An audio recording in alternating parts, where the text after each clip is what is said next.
शहरात सत्ताधारी आणि विरोधकांना टीकेचं भान न राहिल्याचं दिसून येतंय। शहरातल्या महिला राजकारणी परिघाबाहेर कशा पडतील यासाठी देखील प्रयत्न सुरू आहेत। धुळे महाराष्ट्रातलं छोटंसं शहर। शहरात भाजपचे अनिल गोटे आमदार आहेत, तर महापालिकेची सत्ता राष्ट्रवादी काँग्रेसकडे आहे। दोघेही एकमेकांचे विरोधक असल्यानं आरोप प्रत्यारोप सुरूच असतात। मात्र गेल्या पंधरवड्यापासून सत्ताधारी आणि विरोधकांनी टीकेची पातळी देखील सोडली आहे। प्राण्यांच्या नावानं एकमेकांना संबोधित सत्ताधारी आणि विरोधकांनी आपला दर्जा धुळेकरांना दाखवला। धुळे शहराचं राजकारण हे दर्जाहीन होत चाललेलं आहे। या ठिकाणी सत्ताधारी आणि विरोधक एकमेकांवरती टीका करताना शब्द मर्यादा किंवा शब्दांचं सामर्थ्य पाहायला तयार नाहीत।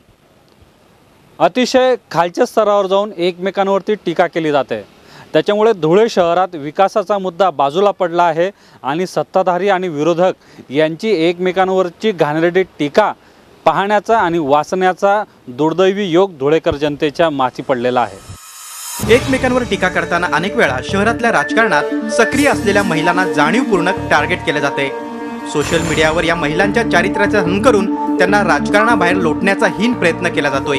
या प्रकारात स्वकीय देखील अग्रेसर आहेत। राष्ट्रवादी काँग्रेस पक्षाचे माजी महापौर आणि शहराध्यक्ष जयश्री अहिरराव आणि नगरसेवक मनोज मोरे यांच्या धर्मपत्नीविषयी आक्षेपार्ह लिखाण सोशल मीडियावर व्हायरल करण्याचा प्रयत्न केला गेला। हा प्रयत्न त्यांच्याच पक्षाचे नगरसेवक चंद्रकांत सोनार यांच्या मुलानं केला। या प्रकाराचा निषेध सर्वपक्षीय महिलांनी केलाय। देवा सोनार नामक गुंडाने, या गाव गुंडाने आमच्या बाबतीत वाईट मेसेज टाकले, आमची बदनामी करण्याचा प्रयत्न केला, आमच्या चारित्र्यावर शिंतोडे उडवण्याचा प्रयत्न केला, जेणेकरून आता तरी हे घरात बसतील अशा पद्धतीने यांनी काम करू नये असा त्यांचा त्या ठिकाणी हेतू असावा आणि तो हेतू त्यांनी त्या ठिकाणी डोळ्यासमोर ठेवून तसे आरोप आमच्यावर केले।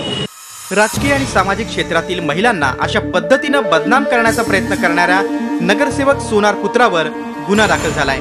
मात्र त्यामागची महिलांविषयी दुय्यम विचारांची मानसिकता समोर आली आहे। सोशल मीडिया आणि पत्रकांमध्ये विरोधक आणि सत्ताधारी जी टीका करतायत त्याच्यामध्ये महिला राजकारण्यांनाही टार्गेट केलं जात आहे। विशेष करून ज्या महिला राजकारणात सक्रिय आहेत त्यांचा दबदबा चांगला आहे अशा राजकारणी महिलांच्या चारित्र्याचं हनन केलं जात आहे। आणि विशेष म्हणजे यात काही पक्षातले स्वकीय आहेत तर काही विरोधक आहेत। त्यामुळे महिलांनी येत्या काळात धुळे शहरात राजकारण करावं किंवा नाही करावं इतपत विचार करण्याची परिस्थिती निर्माण झालेली आहे। व्हिडिओ जर्नलिस्ट तुषार परदेशी सोबत प्रशांत परदेशी, झी मीडिया, धुळे। झी 24 तास रहा एक पाऊल पुढे।